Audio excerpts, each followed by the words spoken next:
Hello everyone, I'm Chester44 and welcome to this Let's Play Blades of Avernum. Last episode, we cleared out the bandit camp that happened to be located upstairs and moved on into a giant pit, where we actually had a fight while falling 2 kilometers down. We managed to make it to the bottom, but now we're trapped here. So, now we need to find our way to dealing with everything here. So let's start exploring. Wow, these caves are large enough to have their own tributary. Not a small one either. The river here is not only large enough to inhibit traffic, but large enough to use boats to navigate. More to the point, there seems to be a pier in the distance marked by flickering lights. Is it possible that the brigands here actually use these rivers as a way to transport men and goods? That means that there are docks on this side of the river. Perhaps you could get a boat. Or maybe not, who knows?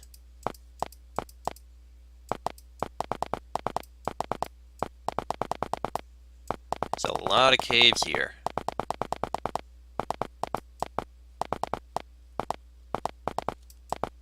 Okay, that's a dead end. Aha, we were right. They do have a fort, and lo and behold, here it is. It appears to be quite small. We might be able to take it. At least given our success thus far, we might be able to. On the other hand, one thing does worry us a little.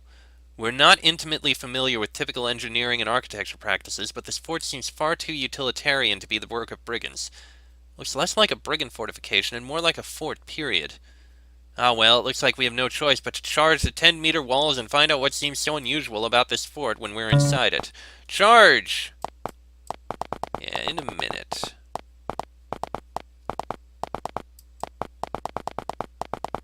Okay, that's the other side here, and that fort is where the docks are. And before we charge the fort, it looked like there is a path over here. This river seems difficult to ford, but much to our surprise, there's a series of stepping stones that make crossing the river from this side of the shore to the other manageable.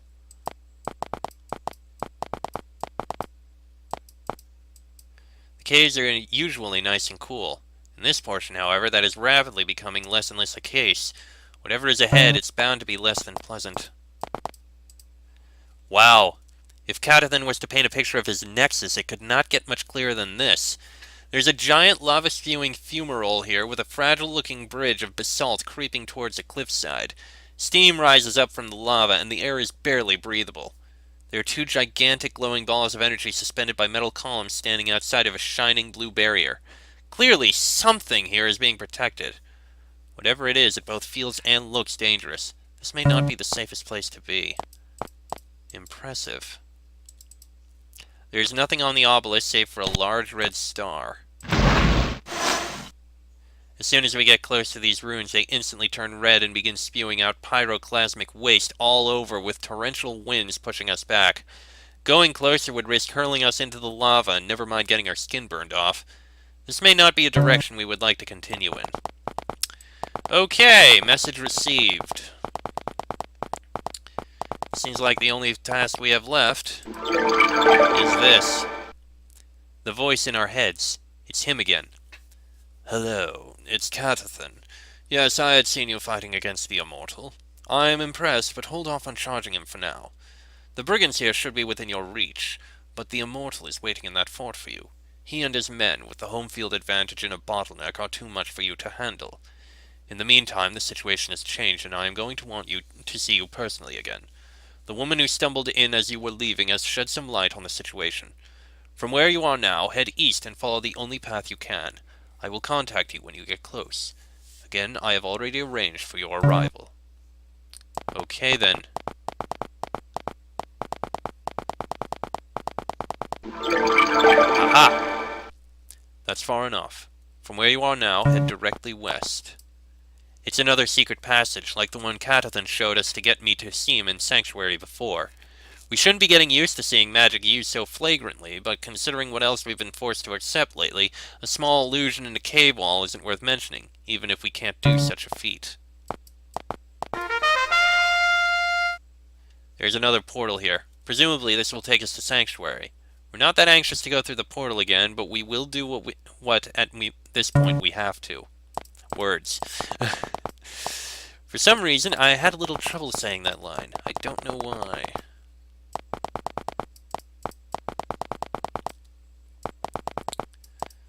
Okay. Okay, this one's not actually on a pillar. Enter the portal. God damn, we will never get used to coming here. It's far too painful to be worth the effort. What the hell is Catathan thinking? Anyway, this appears to be a different sanctuary, or a different part of it. At least, or so we hope. There won't be any more brigands here. After all, it's called Sanctuary. There's a mage in purple here. What does he want? Hello. Sorry, but I don't have much time. Hunter here will tell you more, but I want to say this much. I am Catathan still, or at least a simulacrum of him. Half of him, maybe? Regardless, it is I with whom you spoke last, and it is I who saved you while fighting the Immortal. I have to go to a meeting soon with the remaining 6 generals and my other alter ego, Janus. Who you see me now as is Orphus, penultimate consul of the Imperial Magisterium. Janus is the ultimate consul of the same.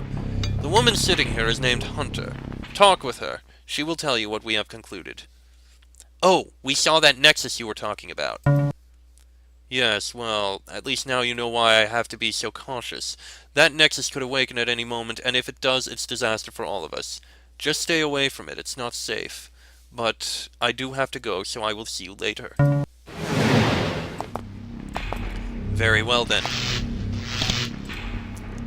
Hunter is sitting here patiently with her arms folded and a sneer on her face. She seems to have made a full recovery from when we last met. Her name, though, it sounds familiar. Why? Hunter, your name sounds familiar. She shakes her head dejectedly. Yes, I'm the one you're thinking of. Former provincial governor of Ivalice, the one who single-handedly wiped out the Ratbane revival, Valorum's sole hero, etc. So that's it, she's that Hunter. This is unusual indeed. She's pretty popular among some higher echelon figures. What are you doing here? Well, Catathan, or rather Catathan as Janus, gave me this odd-looking pendant. I never thought anything of it until I got maimed badly one day and it took me to Sanctuary. But that's old news. I'm here to tell you about some important things. What do you want to talk about? Well, first off, let me tell you this much.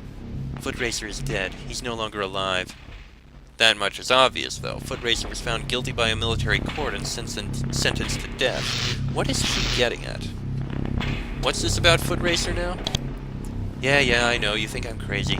Well, take what you know and stuff it. I'm telling you now, Footracer is alive and well. Or at least he was. And then I killed that bastard. I didn't even know it at the time myself, but yeah, he wasn't dead. Now he is. Before he died, though, he was in charge of the very same Ratbane revival I put the kibosh on. Yeah, I killed him while he was actively scheming against the Empire. Can you believe it? Not really. Wait, why the hell was Footracer leading the Nephils now? There were enough reports in Kalzas to have nipped that whole rebellion in the bud. Reports show that Duke Eubens was not only aware of, but responsible for the Nephilim to congregate at Ivalice. And Eubens? Just an alter ego of Footracer himself using his connections with Stuart to put him in a position of power. Consider, General Footracer was declared deceased shortly after the Duke went missing. You know, Catathan said that a Rakshasa was behind Ivalice's troubles. Her face twists into a scowl and she spits at the floor. Yes, his name is Sabretooth. Damn him to hell. Yes, Sabretooth the Rakshasa was responsible for what went on in Ivalice. But I thought Footracer was attempting to garner more troops as Duke Eubens. I thought him and Sabretooth were working together. As it turns out, I wasn't wrong either, but this conspiracy goes even deeper than that. Hunter, how deep does your conspiracy go? The original tactic of the Ratbane revival was to scare Stuart I and then General Field Marshal Abadan into putting more troops under Footracer's direct control. But if I killed Footracer, then the next move Sabretooth or another Rakshasa would make wouldn't be so intensely similar to the Ratbane revival in form. The answer is, there's a mole in the Empire. Someone who is either a Rakshasa or has connections to a Rakshasa has to be vying for power here. What I suspect is that these brigands are being raised to scare the Emperor into giving this mole more power. So what did you and Catathan find out? Well, Catathan has been strongly suspicious of the actions of the military up to this point.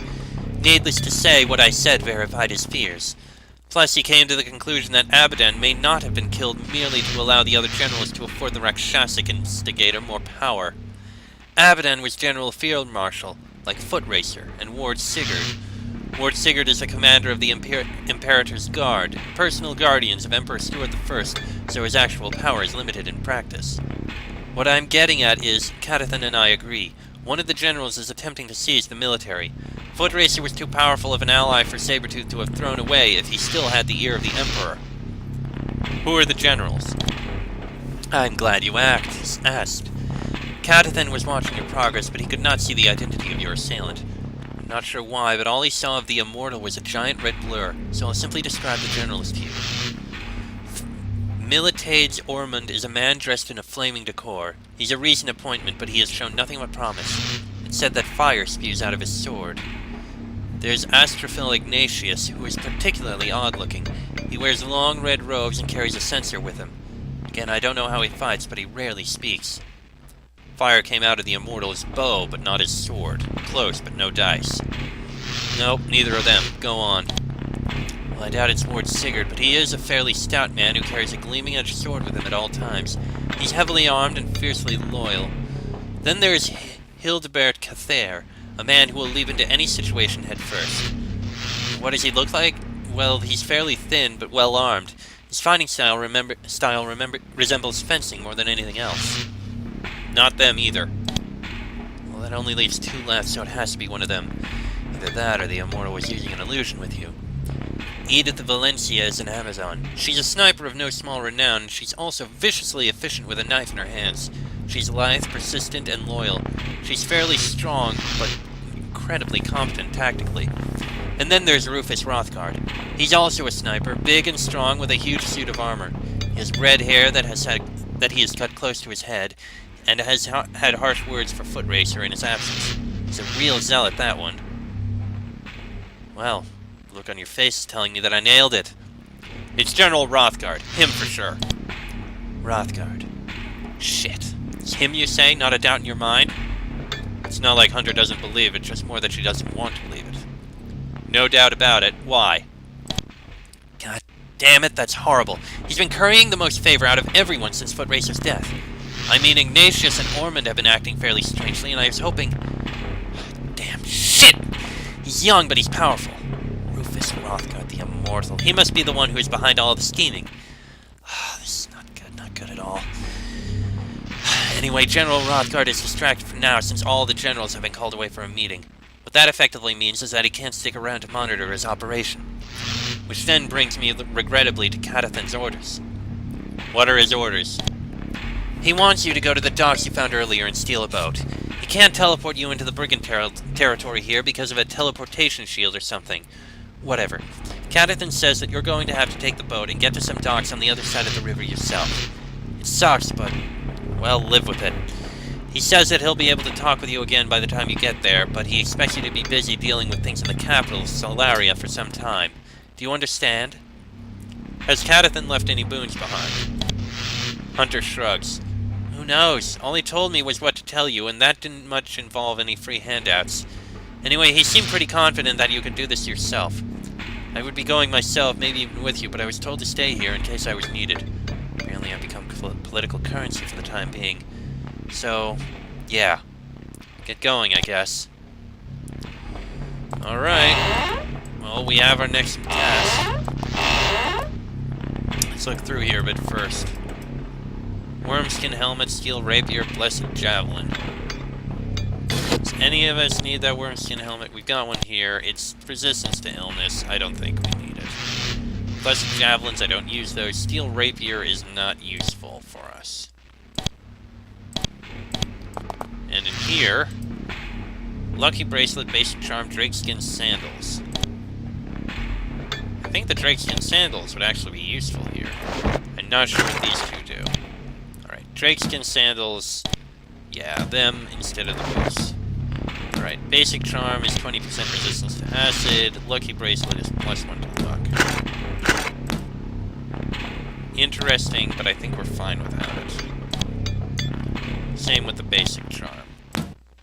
I mean, we'll hold on to them so we can sell them, but... here we got more meat and such. And here we have energy elixirs, a blessed sling, which can be sold, a blessed robe, and regular boots, which are supposed to be dropped. Alright, let's check the other room. Ah, we got these again. Yes, that's roost and transfer energy again. I'm gonna leave the other two, because you never know, they could be useful. And it looks like there may be something hidden. Aha! This room contains a large grid of runes. They look fairly delicate, though. Delicate enough that merely stepping on it would cause it to dissipate. Suddenly, a voice booms out, as if from beyond the blades of Avernum editor. Write my name! What does he mean, though?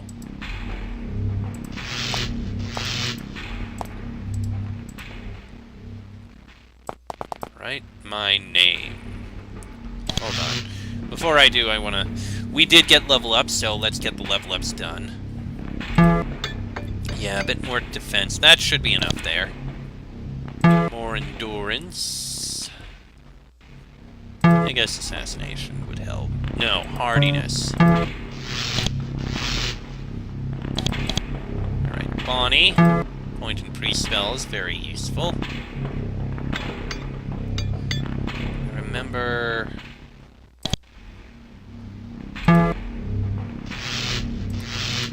Right, that happens. Right point there. Yeah, I know Bonnie is going to need dexterity for something, but I can't remember what. So we'll give it a point in there. And Draco, point in mage spells. We don't really need it, but points in arcane lore, why not? Okay. Write my name. How?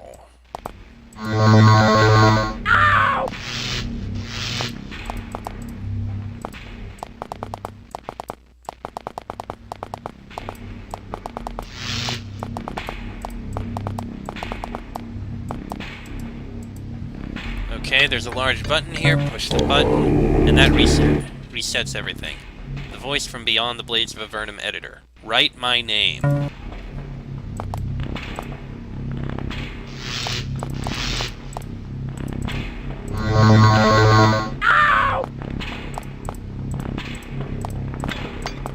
Hold on.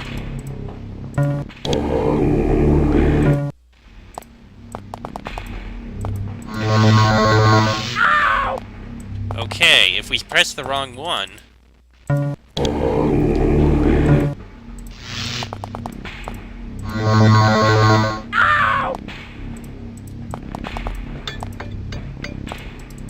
Okay, we can figure this out through trial and error.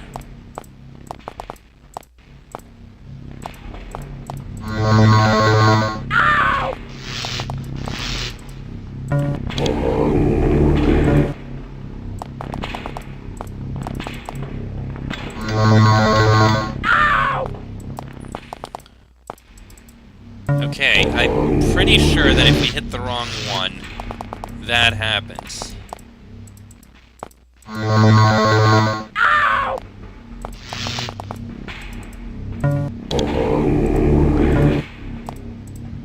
So we know we have this.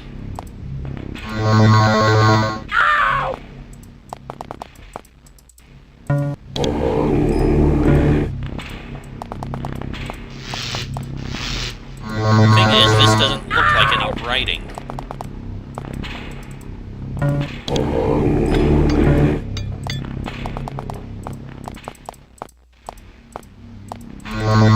Oh! Okay, we found something there. Alright, we know that side.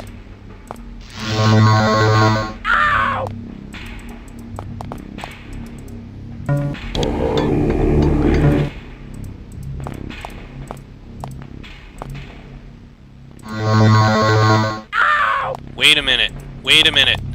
I think that might be a Y. Oh,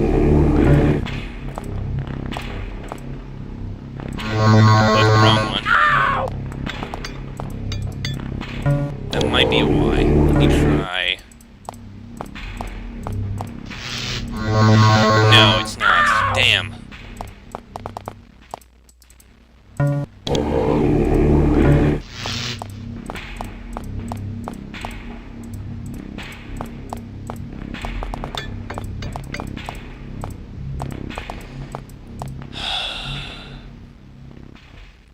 What is that?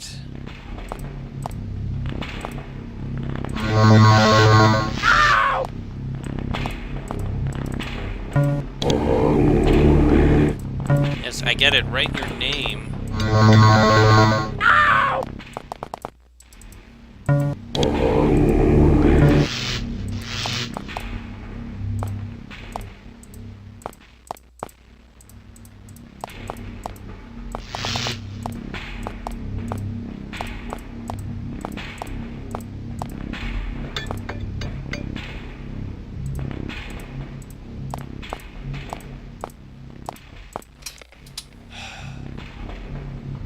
Except I can't read what that's supposed to be. Damn it. Wait a minute.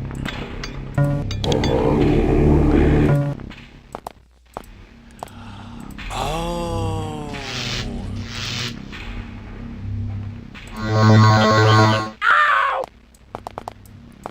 That's supposed to be an M. I get it. Damn it. What was it again? It was...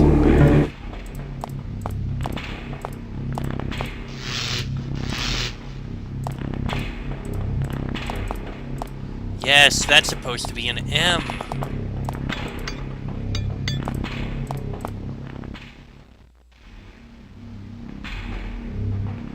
That's supposed to be a T, isn't it?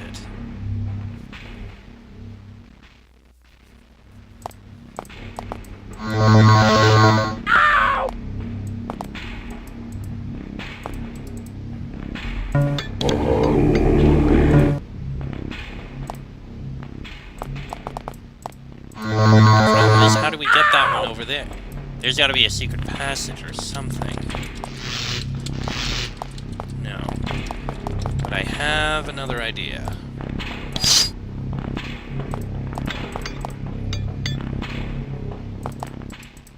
Nope, can't do it during combat. Shit.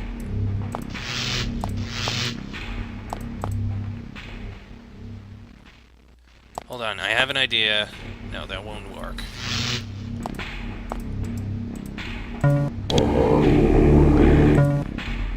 How do you get the...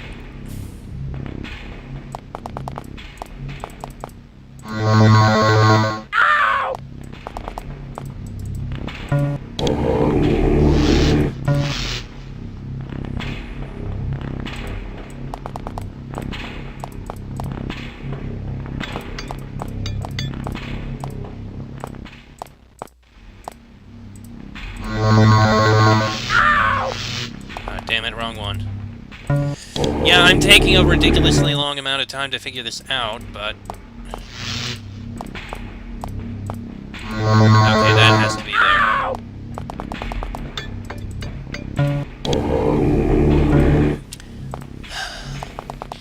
The problem is this, which has to be a T, but...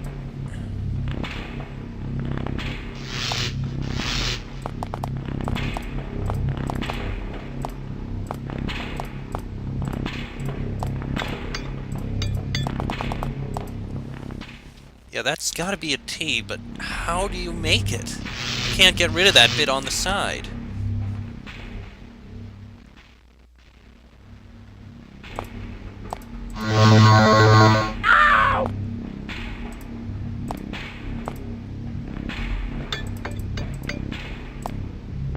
This has to be how.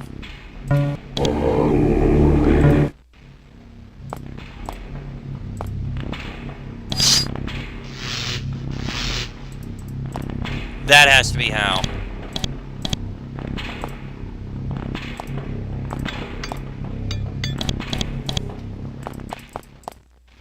This must be it.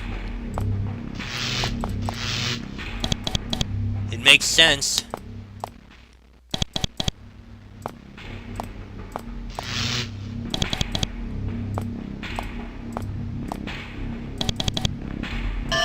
Aha! I got it! I was right!